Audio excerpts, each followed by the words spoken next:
오늘도 예수님을 닮는 예수님의 제자 되기 원하여 새벽을 깨우러 나오신 우리 대한가족들을 주님의 이름으로 환영하고 축복합니다.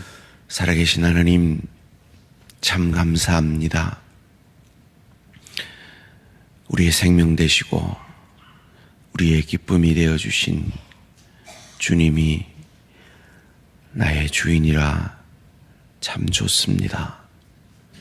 참 감사합니다. 그 주님이 주인 되어 내 생의 가장 젊은 이 복된 하루를 또 허락하셔서 인생이 유한함을 깨닫고 이 하루살이 같은 인생을 마친 이후에 영혼을 천국에서 보낼 것을 믿고 그 천국을 누리고 즐길 수 있는 그리스도 예수 닮은 인격으로 실력으로 오늘 하루도 가정에서 일터에서 주의교회에서 빚어지는 복된 하루 되게 하여 주시옵소서. 그 빚어짐을 통하여 나 때문에 내 아내가 내 남편이 내 부모가 내 자녀가 내 동료가 내 지체가 유익을 얻으며 행복해지며 그리스도 예수의 그 은혜와 사랑이 그들에게 흘러가는 은혜로운 하루 되게 하여 주시고 특별히 이 명절에 일가 친척들을 만날 때에 내 안에 있는 그리스도의 그 은혜와 사랑이 내 입술을 통해 섬김을 통해 그들에게 잘 흘러갈 수 있도록 은혜 내려 주시옵소서. 사랑하는 대한가족들 오가는 길 지켜주시고 시험 드는 일 없도록 주님 도와주시며 믿음으로 붙들어 주시옵소서. 하나님, 우리 대한가족들 가운데 건강의 어려움으로 힘겨운 투병의 시간들을 주님 의지하여 갖고 있는 지체들이 많이 있습니다. 주님 도와 역사하여 주시옵소서. 치유의 광선을 비추어 주시옵소서. 약속하신 평강으로 그 마음에 더하여 주시옵소서. 육신이 연약 가운데 하나님의 강함이 그에게 드러나는 은혜와 축복이 있게 하여 주시옵소서.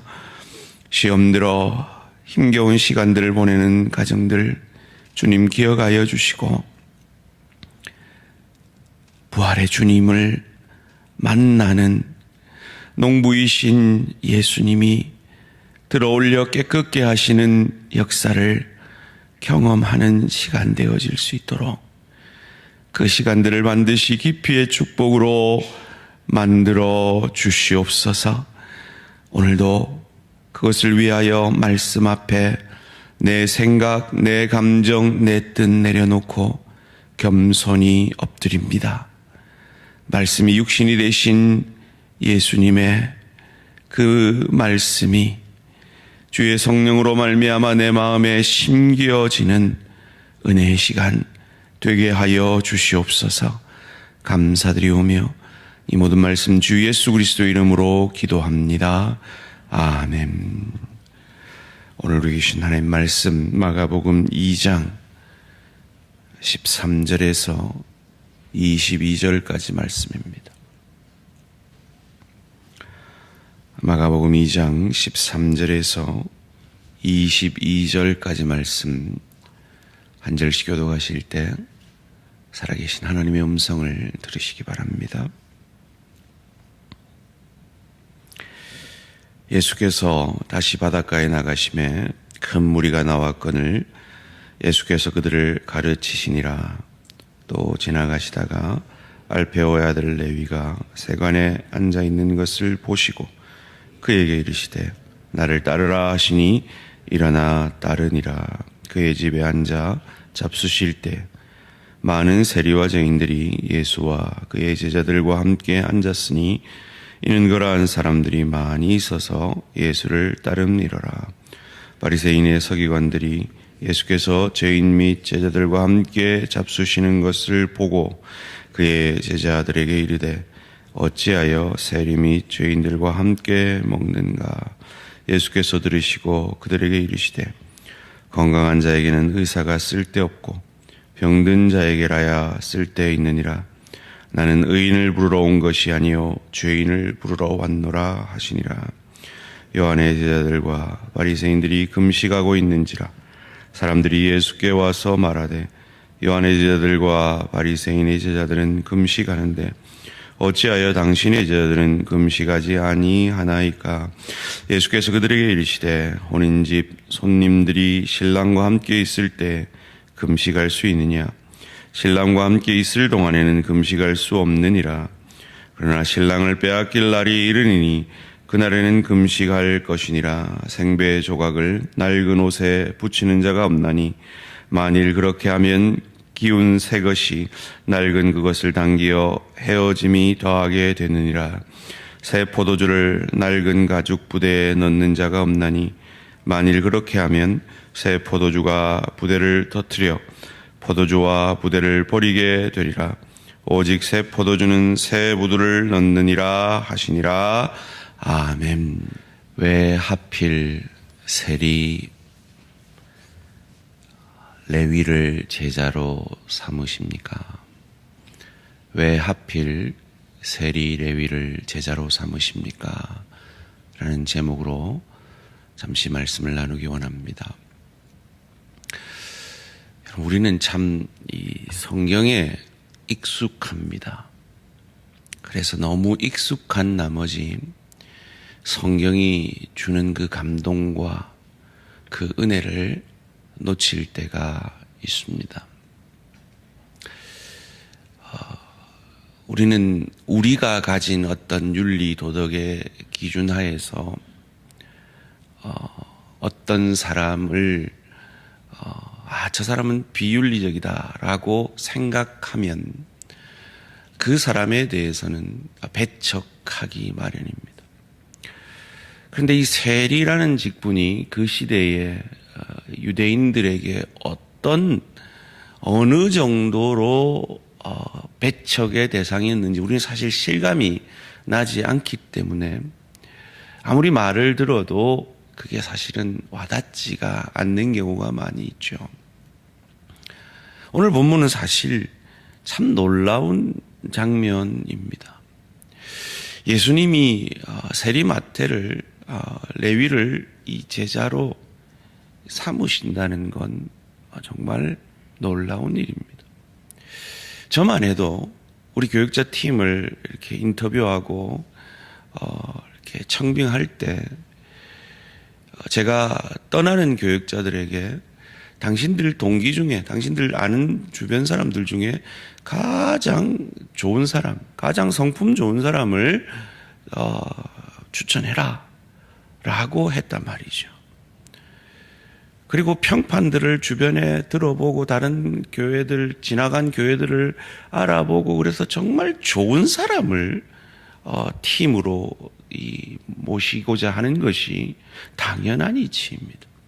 그런 면에서 예수님이 12제자 가운데 이 레위를 팀으로, 자기 팀으로 제자로 부른다는 건 이건 엄청난 그 불이익을, 핸디캡을 안고 시작하는 사역이 될 수 있음에도 왜 레위를 부르셨느냐는 거죠. 그건 바로 하나님이 구원하지 못할 사람은 없다. 즉, 나도 구원받을 수 있다. 라는 걸 우리에게 가르쳐 주고 계신 것이 아닌가 생각합니다. 오늘 본문 14절에 또 지나가시다가 알페아와 아들 레위가 세관에 앉아 있는 것을 보시고 그랬습니다. 예수님이 보셨다는 건 주목하여 보셨다는 겁니다. 그는 인간이자 하나님이십니다. 어쩌면 이 레위의 과거, 현재, 미래가 예수님께는 다 보였을 겁니다. 그가 세관에 앉아 있었습니다. 그럼 그의 직업도 알고 그의 과거, 현재, 미래도 안다면 그를 부르고 싶었을까요? 그럼에도 불러주셨다는 거예요. 그 동일한 은혜가 저와 여러분에게도, 저와 여러분의 과거도 알고 현재도 알고 미래에 우리가 쓰러질 것을 아시면서도 우리를 하나님의 자녀로, 주의 제자로 불러주셨음을 믿으시기를 주님의 이름으로 축원합니다. 그렇다면 그 은혜를 안다면 내가 바로 세리마태다라는 그 고백이 우리에게 있다면 우린 주를 따릅니다. 이어지는 본문에 나를 따르라 하시니 일어나 따르니라. 그와 함께하는 세리들과 제자들도 마찬가지입니다. 15절입니다. 그의 집에 앉아 잡수실 때 많은 세리와 죄인들이 예수와 그의 제자들과 함께 앉았으니 이는 그러한 사람들이 많이 있어서 예수를 따름이러라. 예수의 가르침뿐만 아니라 그의 삶에 매료되었기 때문일 것입니다. 마치 이 삭개오와 교제하셨듯이 삭개오의 마음에 언제 나를 정죄하나, 언제 너 똑바로 살아라, 너 왜 율법 어겼냐 지적하실 것을 기다리고 있었음에도 그 설교 한마디 하지 않으시고 그들과 교제를 기뻐하시는 그 모습을 통해서 저분은 나를 정죄하러 오신 것이 아니라 나를 사랑하러 오셨구나 하는 그것을 깨달아 삭개오에게 회개의 역사를 만들어낸 것처럼 이 세리들에게도 그러한 역사를 만들어내고 계신 것이죠. 이에 동일한 바리새인이 예수의 하신 것과 동일한 행동을 합니다. 16절 말씀인데요. 바리새인의 서기관들이 예수께서 죄인 및 세리들과 함께 잡수신 것을 보고 똑같이 보죠. 그의 제자들에게 이르되 어찌하여 세리 및 죄인들과 함께 먹는가. 동일하게 봅니다. 보는데 이 바리새인들의 눈에는 정죄할 것밖에 안 보입니다. 왜요? 그들은 자기들을 증명하는 그것이 그들의 신앙의 율법을 지키는 목적이었기 때문입니다. 자기가 높아지고 그들을 낮추는 것이 그들의 율법을 지키는 목적이었기 때문입니다. 그런데 예수님은 달랐습니다. 17절 말씀 함께 읽습니다. 시작. 예수께서 들으시고 그들에게 이르시되 건강한 자에게는 의사가 쓸데없고 병든 자에게라야 쓸데있느니라. 나는 의인을 부르러 온 것이 아니라 죄인을 부르러 왔노라 하시니라. 아멘. 사랑하는 성도님들, 이 구절을 읽을 때 나는 의인이다 라는 것에 내 마음이 갑니까? 아니면 나는 죄인이다 하는 이것에 마음이 가십니까? 혹 여러분 주변에 내 마음에 정죄가 되는 어떤 사람이 있으십니까? 마치 이 바리새인들처럼 왜 하필 저 레위를 제자로 삼으셨을까? 왜 저들과 교제하고 있을까? 바리새인들이 그랬던 것처럼 말이죠. 그런데 그런 질문이 우리에게 일어날 수 있습니다. 제가 언젠가 말씀을 드렸는데요. 제가 뉴욕 그 동부 지역의 아버지 학교 강사였습니다. 그래서 1년에 한 번씩 전국 컨퍼런스, 전국 회의에 있을 때 제가 라스베가스에서 그 회의가 있을 때 참석했는데 그때 강사로 누가 왔는가 하면 탤런트 허준호 씨가 왔어요. 그때 그 기사에 허준호가 부인을 단칸 새방에 이렇게 방치했다 이런 기사가 한번 왔던 직후였어요. 저도 모르게 제가 이런 말을 하고 있는 거예요. 왜 저 사람이 여기에 왔지? 그때 저희와 함께 갔던 그 아버지 학교 뉴욕 지부 지부장이 그분도 이혼의 경험이 있는 분이었어요. 그분이 뭐라 그러냐면 우리가 다 저분 같은 분입니다 하는데 제가 얼마나 부끄러웠는지 몰라요. 사실 알고 보니까 허준호는 자기 재산 다 부인한테 주고 빈몸으로 나왔대. 근데 그 부인이 그 재산을 다 까먹은 거죠. 어쨌든 간에 우리 안에는 우리도 모르게 내가 세리 마태와는 다른 종자다, 다른 인생이다라는 그런 착각이 있는 것 같습니다. 그런데 예수님은 의인을 부르러 온 것이 아니라 죄인을 부르러 왔다 그랬어요. 만약에 내가 그 착각이 있다면 부르심을 받지 못하는 것이죠. 그게 어느 정도의 의냐? 오늘 본문 18절에 요한의 제자들과 바리새인들이 금식하고 있는지라 사람들이 예수께 와서 말하되 요한의 제자들과 바리새인들의 제자들은 금식하는데 어찌하여 당신의 제자들은 금식하지 아니하나이까? 여러분, 이 금식이요 7일에 이틀을 금식했어요. 그런데 이 금식은 점심 한 끼예요. 그들의 하루는요 해 뜰 때부터 해 질 때까지예요. 그럼 해 뜨기 전에 잔뜩 먹고 해 지고 나서 또 먹으면 되는 거예요. 그냥 한 끼 굶는 거 가지고 우리는 금식하는데 너희는 왜 안 해? 이러고 있는 거예요. 그게 우리의 의예요. 근데 이 동일한 본문을 다루고 있는 마태복음 9장에서는 뭔 얘기를 하고 있느냐면 나는 제사를 원하지 않고 긍휼을 원한다, 그 말씀을 해요. 이 충격적인 말이죠. 왜요? 제사는 유대교의 핵심이니까요. 이 말이 뭐냐 하면 이 제사의 정신을 잃어버린 유대인들, 즉 제사는 누군가 나를 위해 죽어짐으로 내가 살 것이라는 이 정신의 긍휼의 마음을 가지고 겸손히 낮아지는 것인데, 그들은 하나님 내 제사 드렸잖아요, 나는 이렇게 의인이잖아요, 나한테 복 주세요, 그런 마음이었다는 거죠. 바로 그런 모습을 지적하고 계시면서 내가 온 것은 의인을 부르러 온 것이 아니라 죄인을 부르러 왔다. 내가 바로 너희의 죄를 사할 메시아 그리스도다 라고 가르쳐 주시는 것이죠. 그것을 이어지는 본문 가운데 신랑이다, 새 포도주다, 생배 조각이다 라고 말씀을 해 주시면서 율법의 시대가 아닌 새로운 구원의 시대가 열릴 것임을 22절에서 이렇게 말씀합니다. 함께 읽습니다. 시작. 새 포도주를 낡은 가죽 부대에 넣는 자가 없나니 만일 그렇게 하면 새 포도주가 부대를 터뜨려 포도주와 부대를 버리게 되리라.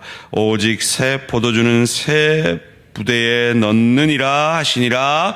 아멘. 새로운 시대가 열린 것이죠. 은혜의 시대가 열린 겁니다. 율법을 내가 지킴으로 내 의로 구원받는 것이 아니라 율법이 말하고 있는 그 메시아 그리스도가 나를 위해 죽어주심으로 그 주님의 의를 의지하는 믿음으로 구원받는 새 시대가 온 겁니다. 내 의가 아닙니다. 은혜입니다.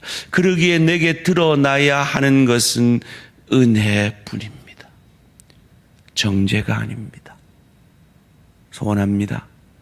오늘 하루도, 그리고 이 명절에 오랜만에 만나는 일가 친척들 가운데 여러분의 의가 그들에게 전해지는 것이 아니라 세리 같은 나를 구원하신 그 은혜가 전해지는 복된 명절 되시기를 주님의 이름으로 축원합니다. 살아계신 하나님, 감사합니다. 은혜입니다. 내가 구원받은 것 전적인 주님의 은혜입니다. 남들은 나를 보고 보지 못하는 것을 당신은 보심에도 저를 불러주셨습니다. 은혜입니다.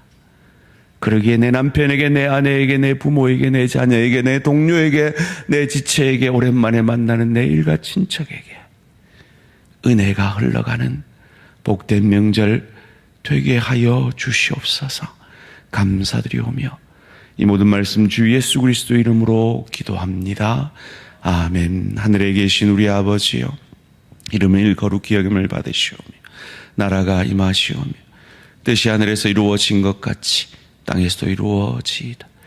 오늘 우리에게 일용할 양식을 주시옵고 우리가 우리에게 죄 지은 자를 사하여 준 것 같이 우리 죄를 사하여 주시옵고 우리를 시험에 들게 하지 마시옵고 다만 악에서 구하시옵소서. 나라와 권세와 영광의 아버지께 영원히 싸움나이다. 아멘. 오늘은 러시아 이한우 선교사님을 위한 기도 제목입니다. 초신자 성도들이 말씀을 배우며 삶의 변화를 경험할 수 있도록 선교사님 부부가 러시아 성경을 더욱 열심히 연구할 수 있도록 여러 사정으로 고향에 가지 못하고 있는 북한 노동자들이 고향으로 돌아갈 수 있도록 초신자 성도들의 말씀 공부와 선교사님 부부가 러시아 성경 잘 연구할 수 있도록, 그리고 여러 가지 사정으로 고향에 가지 못하는 북한 노동자들이 고향으로 돌아갈 수 있도록 러시아 이한우 선교사님을 위해 기도해 주시기 바랍니다.